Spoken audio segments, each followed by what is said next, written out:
So, Nathan, welcome to Bennetts Bike Social. First of all, congratulations, 2023 factory Honda rider. Has it quite sunk in yet? It's sinking in. Obviously, the more we're doing, it is sinking in. But yeah, it's a proper dream come true, and just soaking it all up and going to relish the opportunity. When did you first find out about the initial interest from Harv, and kind of what was your reaction to it? Well, I was kind of going on like a first holiday with my girlfriend at like start of November, and then I was in the airport and I seen like the news about obviously Glenn moving on, and then obviously I had been building a relationship with Harv in 2022, obviously with like the family team, and my dad got to know Harv most, and then obviously it was coming round, so I kind of had a suspicion that obviously I thought there might be an opportunity there, but I just kind of sat back, and my dad said, "Oh, should we get in contact and see what happens?" But we kind of just sat back and let it come, and then Harv rang and said, "How would you be interested in doing something?" So I'd say maybe like the middle to end of November I got the first initial phone call, and then obviously I couldn't sleep. My dad was like, "You can't, it's going to happen, you're doing well," and this, that and the other, so things like this will come around. But yeah, I couldn't really sleep the first night, I was that excited. So, but yeah, Honda's always been like the most successful team at the TT, so to be offered an opportunity for it, it's unreal. Did you have an inkling that something like this might crop up? Because your performances have been there and you've been improving every session at the TT, and then culminating in a podium at the Manx Grand Prix. So did you feel that something might be there? Do you feel that you did enough to warrant it? Yes and no. The thing is, with like the team that I had, obviously the family team, it's the bikes that I had and the bikes that my mum and dad put underneath me and my sponsors. There's not many other teams that have got better bikes than what I had, to be honest with you. So I kind of thought if any team were going to come knocking, it was going to be kind of the big three teams, if you like. And I thought if they're going to come knocking, I can't see it's going to be this soon, because obviously I'm only at my first TT. So I kind of thought if any of the smaller teams, they're maybe not going to maybe come and knocking because they know what kind of kit I've already got. And then I kind of thought the top three teams, they're not going to come and knock on my door because it's too soon. So it kind of was a bit of a surprise. Like you say, I wasn't expecting it.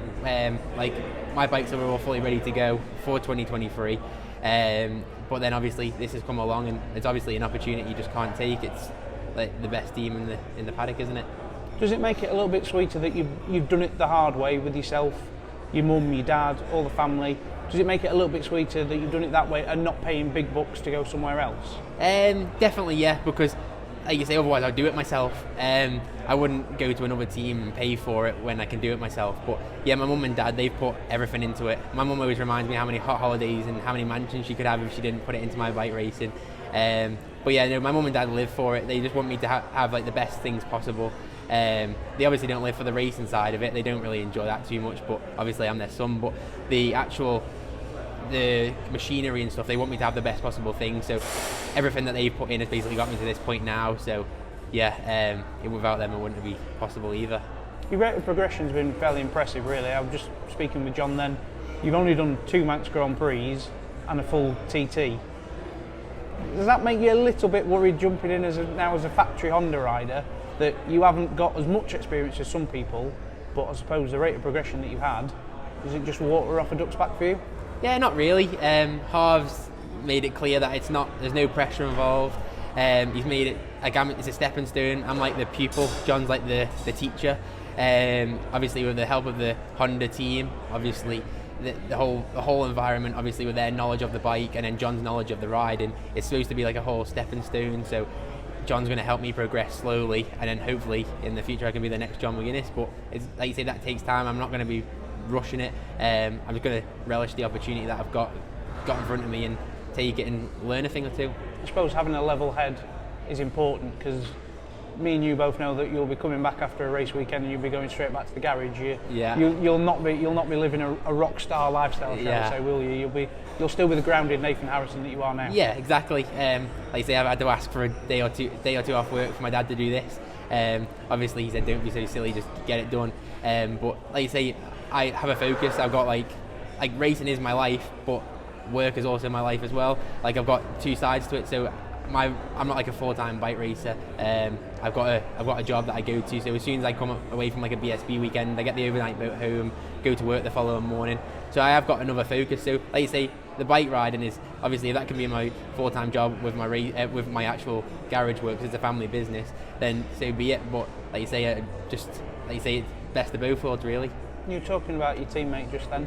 You must be in dreamland because he's your hero and you're now his teammate. So is it a little bit strange for you on that side of things? Yeah, it is. Obviously, Joey Dunlop was like the main all-time king of the mountain to me. But obviously, John McGuinness was like my living hero. Obviously, I didn't really get to witness Joey because of my age. So growing up, it was always John McGuinness on like the HM plant Honda. John McGuinness on the Honda. I've got a picture somewhere of me and John. I had my Joey Dunlop t-shirt on, but with John, because I was always pestering him for signatures and can I have this, can I have that? And he probably thought, I wish that little thing would go away. But to be here with him now, it's like unreal. To think, like you say, 15 years ago I was pestering him, to 15 years later I'm sat next to him and he's going to be my teammate. I'm going to be setting off down Bray Hill with him in the same levers in the same team. It's basically what I started racing bikes for. I want it to be that, and hopefully in the future, if I can take steps like he's taken in his career, then I'll be more than made up.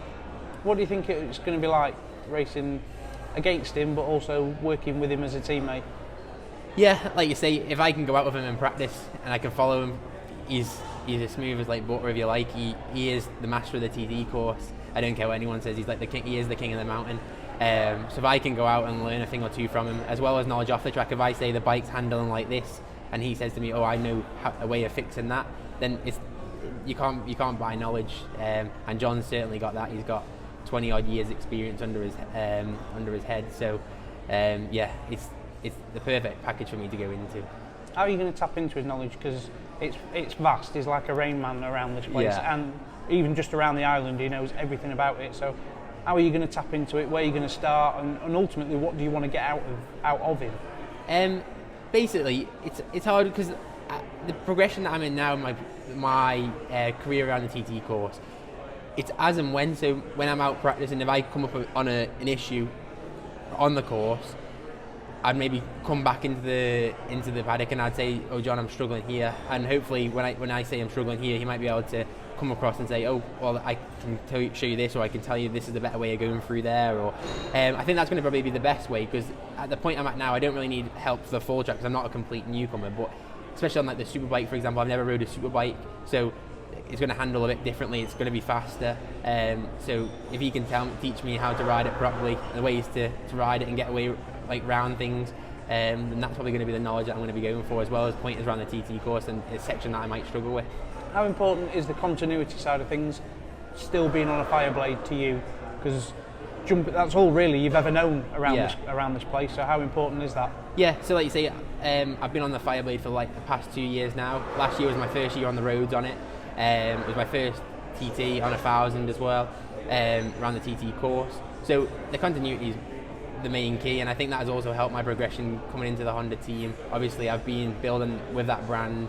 I've had support on the side with our team, and I think that there is key, because like you say, continuity, along with my learning around the TT course, I think it's going to help, and not having to start again and start afresh on something new with the bike, and can carry on just progressing together. Expectations, finally, what are you expecting from 2023? I know you've got a packed testing schedule, fair few super stock rounds, and as well as the TT in the Northwest. So what are you expecting from 2023? What does Nathan Harrison want from 23? Well, obviously every racer wants to win the TT, but that's not in my schedule. Obviously it's my second TT. I'm just gonna do like what I always do. I'm just gonna sit back, gonna go into there with not really any expectations, maybe a couple of personal goals that I keep a secret.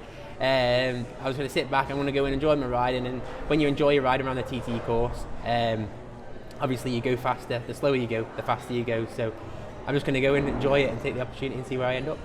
Nathan, well, finally, congratulations. Thank you very much for your time and good luck in 2023. Thank you very much.